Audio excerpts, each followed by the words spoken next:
Fall nu mu tuddati encore l'honorable député Abdou Mbow war na ñëw. waaw Thierno Alassane vraiment ñooñu ñett d'abord après nag Bougane na nekk 5e position. mais dañu war chaque lundi l'appel est lancé chaque lundi na kenn ci ñoom ñëw et aussi bu ñu xaar invitation bi dañ leen di wax ni leen nañu ñëw s'inviter directement Fatima gérer loolu premier lundi bi ñu xam lundi prochain kan mooy ñëw grande gueule du question réponse mais dañuy ñëw bokk carrément comme concept grande gueule bu ko defee mu nekk thème d'actualité ak ni ñu koy defee mais ñu nekk aussi en même temps invité mais aussi bokk ci concept bi donc mi ngi noonu xam naa ni vraiment ça serait un grand plaisir pour que quand même Pape Djibril Fall njëkk a ñëw et on le souhaite bien je pense que dinañ ñu ko may que lundi ñu am surprise bu toll noonu am fi Pape Djibril Fall ñu ci topp Thierno Alassane ba ca topp après ñu dugg assemblée delluwaat assemblée doog a ñëw ci Bougane. merci beaucoup may nuyu xaritu Bamba Evelyne Mandiouba maa ngi lay ziar bu wér a wér. moom beneen affaire la moom ndeysaan. dafa bëgg ba pare moom ba léegi dafa maa génnagul école bi quoi. ndeysaan moom day nekk école xool di ma coordonné di ma wax. defal lii defal fële. Evelyne big up Evelyne. xaritu Bamba maa ngi koy yow itam Isaaxa depuis Saint-Louis ñu ngi leen di jaajëfal yéen ñëpp am mbégte di jot seen ay message tout le temps ñu daal di soobu ci waxtaan wi bu ko defee nag ñu mën a nag ubbi li nga xamante ne moom moo di sujet bi jëm ci li nga xamante ne moo ñeel wàllub Cheikh Tidiane emprunt yi nga xamante ne Sénégal mu ngi ko doon di wut jëm ci lever ko ci marché bi à l'épargne plutôt fii ci Sénégal gis nañ ne nag ñoom dañu jot am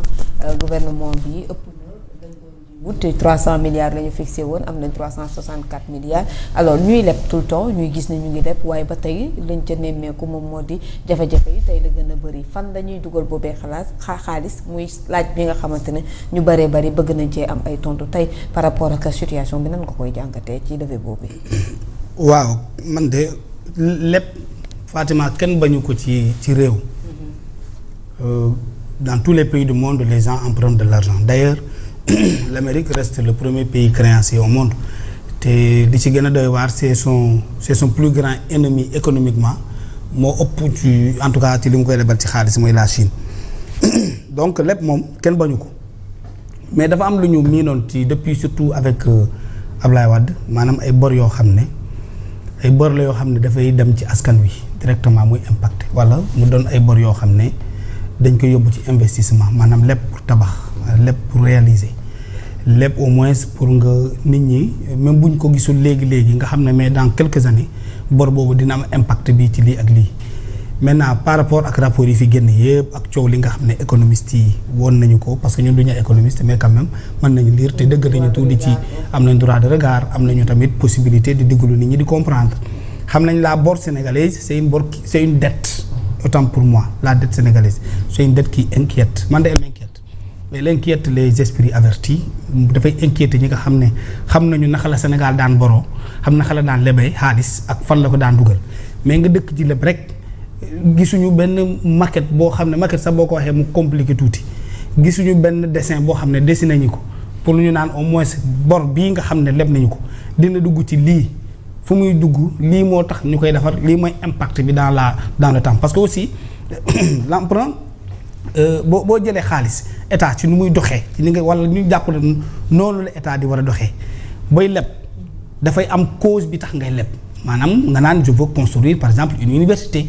donc au niveau national nous sommes capables de mobiliser tel nombre de ressources telle somme ainsi de suite le manquement dinañ ko jël dans la zone de l'UEMOA dinañ ko jël dans les institutions financières internationales lu mel ni FMI Banque mondiale wala sax les partenaires privés directs yi nga xam ne c'est des partenaires nationaux wala sax nga wuti ko ci yeneen yi nga xam ne ñoo ngi dans le monde et qui sont capables ou qui sont dans les dispositions de te prêter dans les meilleures conditions de remboursement.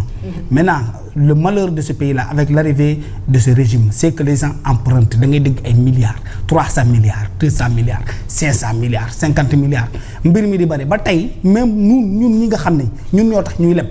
mënuñu toog ne la effectivement lii la ñu leb ci ñaari at yi lii la ñu leb ci diir bii nii lu ñuy leb fu muy dugg kenn xamu ko man de xaw ma ko fu xaalis bi di dugg lu ñuy leb ndax dafay yem ci paiement salaire kese bu dee dañ koy fayee salaire ne Sénégalais yi xam ne fu ñu jëm baaxul loolu mooy dëgg parce que mënoo dëkk di jël xaalis di ko leb di ko dugal ci fayum salaire ndax di nga am foo toll kenn dootul la lebalati te buñ la lebalul dootoo mën a fay salaire te booy fayu salaire dafay impacter liggéeykat bi impacter njabootu liggéeykat bi impacter ñëpp donc dafay impacter le pays globalement donc cette frénésie à emprunter tout le temps fait qu'il faut avoir peur parce qu'ils empruntent dans un contexte où l'État même n'est pas capable de mettre sur place un ensemble de systèmes qui lui permettent de recouvrir de l'argent. Ils empruntent dans une période où nos entreprises sont en train de chuter. Ils empruntent dans une époque ou dans une période où l'investissement national même qui n'a rien à voir avec l'État du Sénégal est en baisse. Parce que gisoo entreprises dans toutes les grandes entreprises du Sénégal, les grandes entreprises de presse, les entreprises industrielles de commerce, ñiy jaay automobile ak yeneen même immobilière, c'est des entreprises qui souffrent et qui suffoquent. Donc ci contexte boobu noonu état dafay dem ba dootul mënati dem bu demee ba mën a du dem ci lan lay sukkandiku ba mën a continuer réew mi alors que boo demee ba nekk ci ay jafe-jafe yoo xam ne mënatoo souffler dans la norme normale dans les normes normales ça c'est les géographes qui parlent c'est que tu n'es pas capable de lever des fonds à l'extérieur tu dois être capable de les lever à l'intérieur du pays maintenant ñi nga xam ne ci ñoom nga war a sukkandiku pour ñu mën la lebal la moitié est en prison les autres voient leur entreprise suffoquer souffrir tomber ainsi de suite finalement li nekk ci biir réew mi dafa yàqu mais ñoom dootuñu mën a amati xaalis à l'extérieur dootuñu mën a amati xaalis ci réew mi kon ñun ñooy sonn donc jot nañu rationaliser la dette wala au moins expliquer les Sénégalais dette boobu fu muy dugg comme ça ñu mën a critiquer wax ak ñoom ne leen déet fii nii bor bi baax na fii nii bor bi baaxul fii nii fi ngeen koy duggal waru fa dugg wala bu fa duggee lii ak lii la war a am ci impact dans plus de transparence dans la dette en réalité c'est ça plus de clarté dans la dette expliquer les Sénégalais leur dire que oui nous empruntons parce que nous avons tel et tel autre problème mënuñ ko lijjanti fii lañ ko mën a lijjante mais bu ñu ko diggalee ci lii nii lii lay am ci impact boo xam ne dafay en tout cas laal Sénégalais yëpp. am na solo foofu lañ leen di xaaree malheureusement il y a une frénésie d'emprunter de l'argent et qui finalement devient même la victoire de ce régime-là emprunter te ñoom ñoo ñu jaay ne bor baaxul ñoo doon critiquer Macky Sall. Donc à ce rythme-là, non, avant de terminer leurs 5 ans-là, on risque d'arriver à 40 000 milliards de dettes et finalement qui pourra le rembourser ou qui va le rembourser et comment est-ce que nous allons le rembourser et quel impact cela aura dans l'avenir parce que la dette elle est pour le peuple et c'est le peuple qui remboursera cette dette-là. Deuxième appel public à l'épargne bii mooy deuxième bi muy 300 milliards lañ doon wut am nañ lu ko ëpp bi njëkk bi 400 milliards la woon ñu gis ne chaque fois ñu ngi lepp muy succès boo xamante ne le ministre réjouir na ci mais tey laaj bi moom mooy koppar yooyu ñuy faral di lepp fan lay dugg exactement ci ndax askan wi ba tey ji gis nañ ne jafe-jafe yi ñu ngi fii. waaw non mais jafe-jafe yi moom ñëpp xam nañ ne Sénégal fi mu toll nii dafa métti lool te d'ailleurs sax experts yu bëri économistes yu bëri ñu ngi wax ne